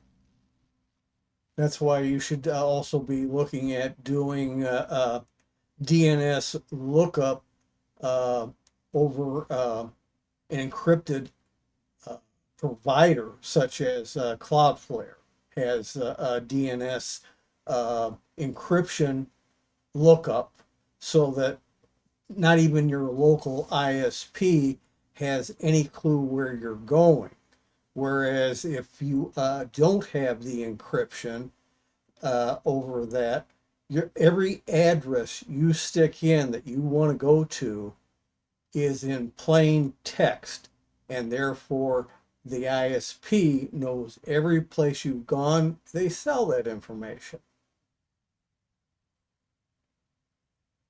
And if anybody wants some articles about what's going on with Netgear and the various router things, don't forget to download the chat. Yeah, you can actually, Google does support the DNS queries over TLS. So you can use a secure channel to that, and it's just between you and Google, but Google may be selling your information anyway, so. That probably are. Yeah, Well, probably. Google And doesn't you, Google But- doesn't have to sell the information. They are a collector of the information for all the marketing and sales stuff. Yeah.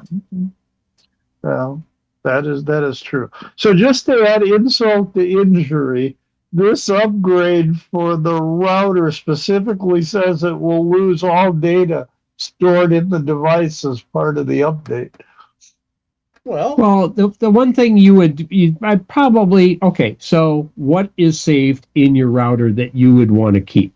If you have certain DHCP reservations, you go into that and you print those out so you have a copy so you can re-enter them. Yeah. That's one thing you can do. Do you have any hard routes that you've added or anything else that would require significant? Map ports. Okay, yeah, and you do a document, you would print those out and use that. That's just part of backup anyway. Open ports that you've specifically left in the firewall to support certain types of services, you would look into that.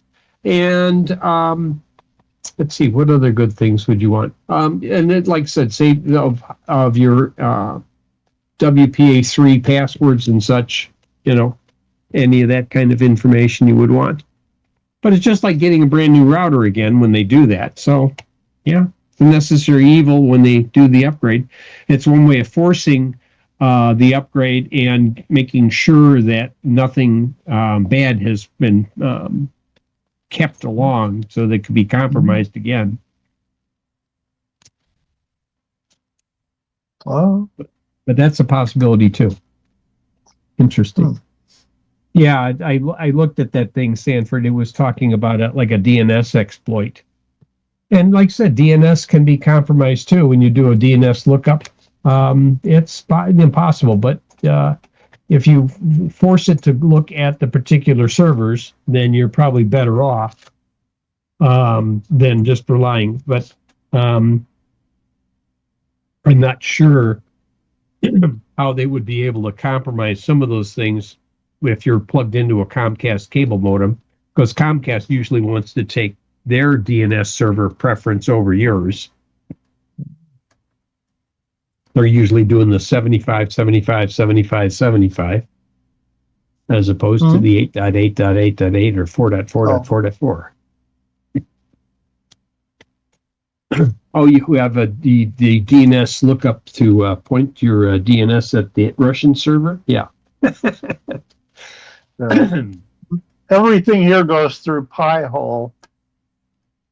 Well, that helps. But I said if your DNS, the point that the hack that they were looking for was so that they could intercept your DNS requests and supply a different address to some of the things like a bank or something.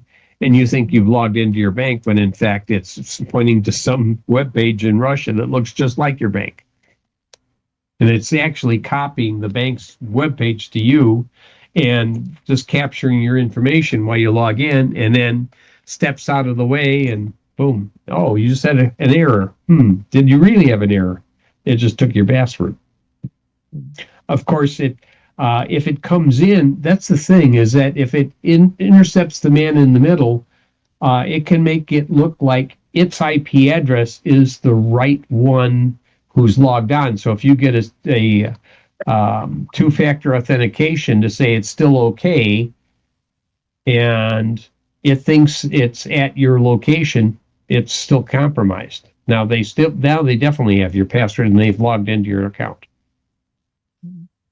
That's one of the things that man-in-the-middle attacks can do, somebody can be sitting outside your house, cause your machine to deauthorize and reassociate with an access point, and they beam in a stronger signal that's cloned to look like your access point, and now they get in between, and they're able to subvert your information. All these security issues. Go ahead, Brad. Or no, Sid. Sorry. Call me whatever you want. Okay. So the interface for TP-Link has backup and restore. Now, am I correct that the backup won't be in a format the new one is going to be able to read? More than likely, it will be able to. If you do with Linksys, they would give you an encrypted file. With other utilities I've seen, sometimes it'll back it up to a JSON file, which basically is clear text readable. But if you do a backup and then go take a look at the file and see if it's readable or not, then you'll get a good idea. Actually, it's saving it as a .bind. Yeah, so it's binary encrypted. Backup -Archer C4000-2026-0416.bind. Yeah. Let's see. If I do this.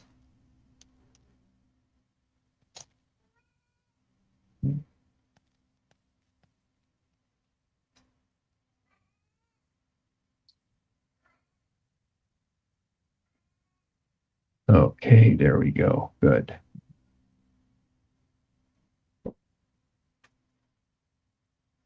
That's where I backed up the router logs. Yes.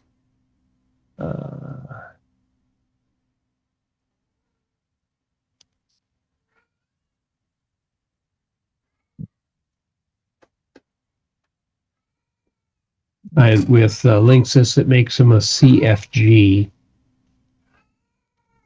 which is an encrypted form. And if I run, let's see, view in hex. Yeah, it's been probably a ROT13 or something more sophisticated, because none of it comes through as printable characters. Let's go down to the end. If there's anything else. Nope. Yeah. And I'm not sure. They might even do an SHA 128 encryption with a standard key that they know. With my Xfinity system, I've got an Xfinity gateway, that's part of our HOA. Mm-hmm. And I assume that if there's a problem with the Xfinity thing, they're going to be responsible for fixing that. Why is it a TP-Link as well? No, I don't think so. No, because depending on which vendor they were working with, I know that some of their stuff was Cisco, and then there was another access point company they were working with. At one point in time, they actually worked with Aris too, but I don't think they're doing that anymore. You have to look at that FCC ID on the back of the Xfinity router, and then you could look it up in the OET lookup on the FCC site, and then it might tell you who the manufacturer is actually. Okay. Because it happened to be a FCC controlled item, they will have documented the actual original vendor on that.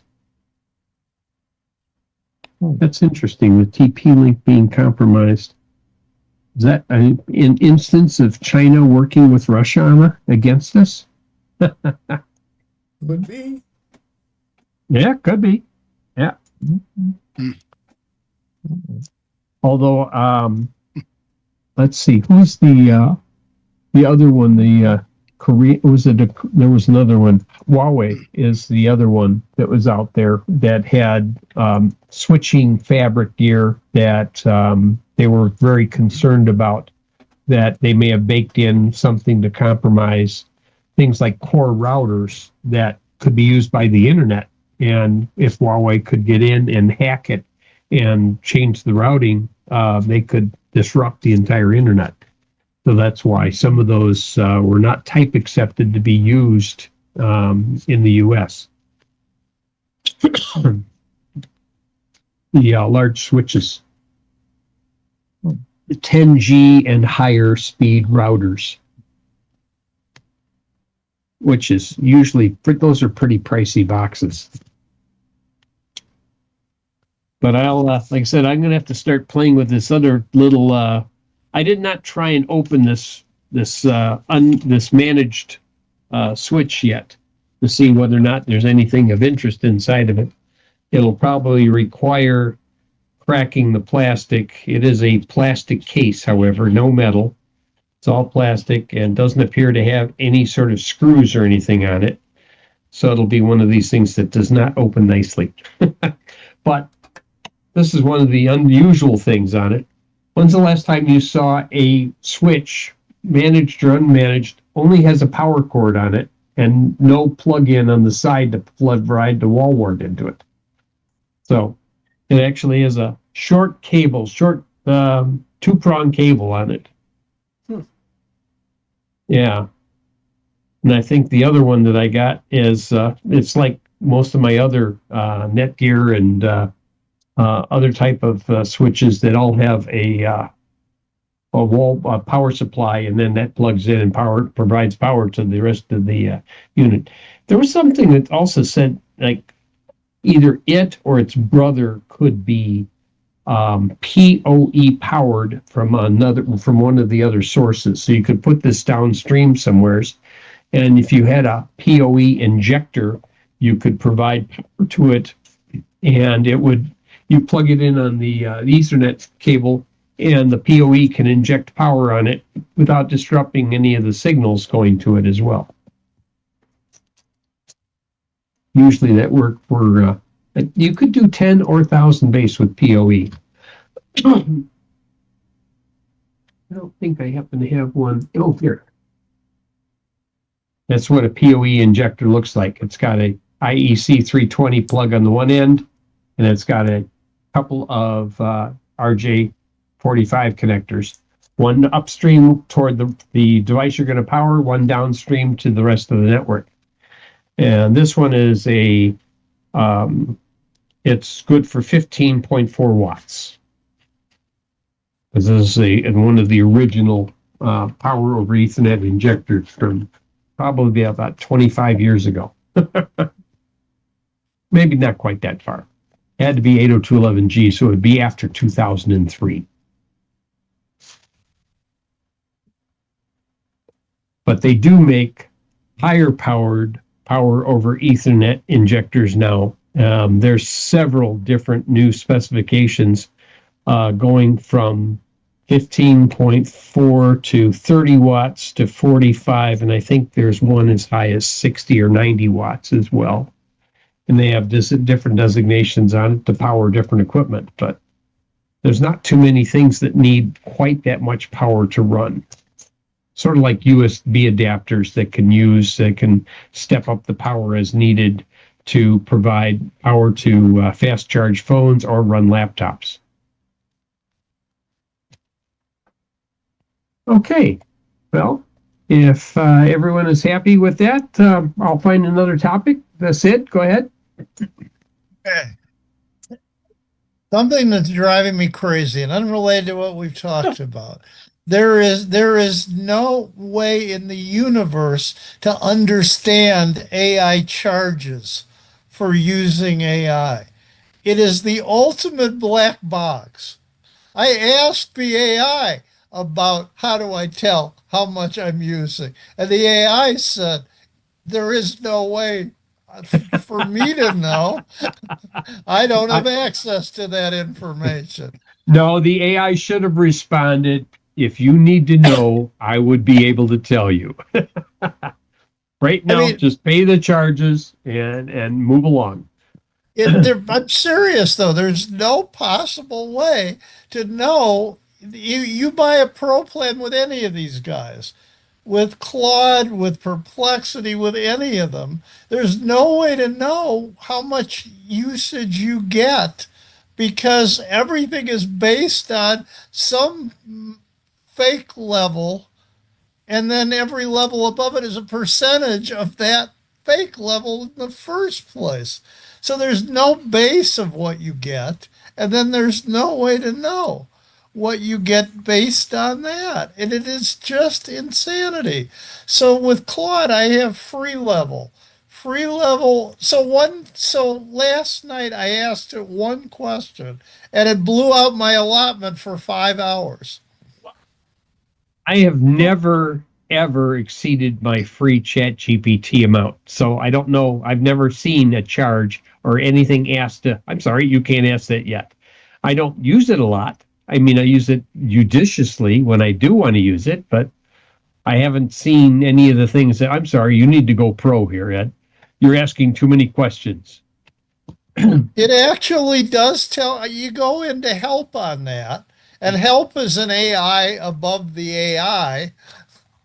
And it says, Sid, your problem is you're asking too many deep questions and you're using too many resources. And the free plan isn't correct for you. Well, yeah, Sanford, you have your hand raised. Yeah, all it takes is upload a video, or I'm sorry, a photo, and start modifying it, and you'll use up your allotment like that. Well, So if I you- asked let's for say you something put- simple. I didn't upload a video or a video, but I asked it to provide something, and I described what I wanted it to, and it did very, very fine. What I'm getting at is if you took a picture of your house per se, Uh-huh. uploaded that, and then Okay. so you're dealing with a live picture, and then you tell it that you want to do some landscaping and some lighting and some blah blah blah, and you watch that burn through that allotment. Like you'll get one or two renditions, and it says you're done for the day. Okay. All right. I'll have to try it. Then you have to use a different AI for the next one. Well, Keep yeah, on but cycling you around the can't- free ones. Yeah, you can't keep continuing until you Yeah. cycle through. Okay. Yeah, no, they use, and it's a fake window with Claude, for instance. It's a 5 hour window. However, it isn't really a 5 hour window because 12 hours later, you go to bed, you come back 12 hours later, and it hits your limit from before. But they tell you it's a 5 hour window, but no, it's not. Now I have Perplexity, which lets me use Claude under their AI, under their API. The problem with that is I get 200 queries a week under Perplexity. That didn't used to be the case. You pretty much had unlimited. So I have them talking with each other. I post stuff back and forth. The one knows the other one is P Cloud for paid cloud, and the other one is F Cloud for free cloud. Claude, and I'll say F Claude said. Do they And I'll argue go- for free? And I'll go back later and I'll say P Cloud said to do it this way. And There might As be a a- way to get around it. Yeah, you just keep on pushing it that way. You know, at some point in time, though, they're going to get wise to you, and they're going to Well- say, "You owe us. And you haven't even asked the question. We anticipated what you're going to ask, so pay up now." there's just an insanity to that. It just drives you absolutely crazy on it. There's no great answer to any of this. All I wanted to know was how much usage do you actually get? And not only do you not get to know, the systems don't know. It's based on their tokens, and you don't know an answer may use a few tokens or generate a page of info and go through a lot of tokens. You don't even know. So you can say something like, Claude, please answer this in one paragraph. Uh-huh. But that takes away most of the benefit of AI in that first of all, you have to constrain what you ask and shrink, like difference between this and cut the number of words down. and then get answers that are limited to a paragraph. And at that point, use Google search. What's the point? It doesn't make sense.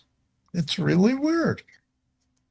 I'm sorry, So- that's my rant for the day, but Yeah. So yeah, and you're not on any of these plans or something that you would, if you had a plan or something like Team or Enterprise or something, would that give you a lot more access, or are you still going to run into the same window? you're still going to run into limits. And the problem is the upper plans are spec'd as a percentage of the lower plans, which you don't know what they are.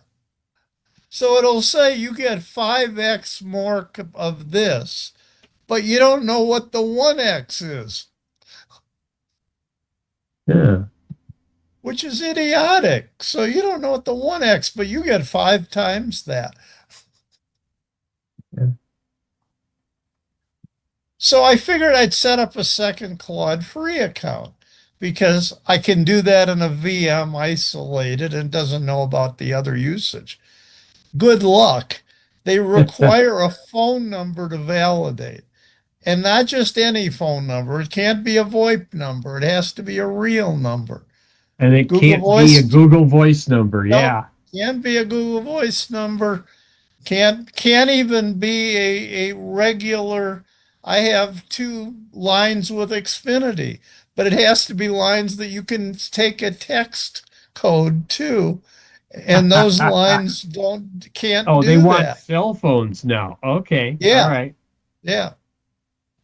So it can only be a cell phone, and only a cell phone from one of the major providers that they can validate the number.